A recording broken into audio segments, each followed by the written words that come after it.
Thunderstorms form when warm, moist air rises rapidly into cooler air, triggering a cycle of cloud formation, precipitation, and electrical activity. This rising air cools and condenses, forming clouds and eventually leading to rain. The electrical charges within the clouds create lightning, which heats the air and causes the sound of thunder. Here's a more detailed breakdown. 1. Moisture and instability. Thunderstorms require moisture in the air, typically from warm ocean surfaces or warm, moist air masses.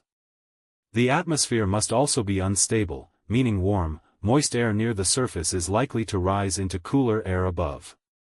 2. Lifting mechanism. A lifting mechanism is needed to initiate the rising air.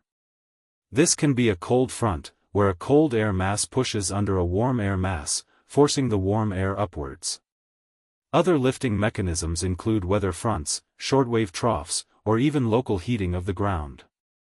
3. Cloud formation. As the warm, moist air rises, it cools and condenses, forming puffy cumulus clouds.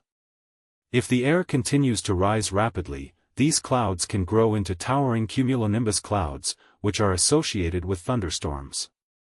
4. Precipitation and lightning.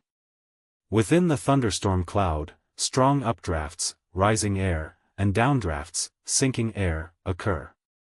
As water droplets and ice crystals collide, they create electrical charges, leading to lightning. The rapid heating of the air by lightning causes it to expand, creating the sound of thunder. 5. Storm development and dissipation.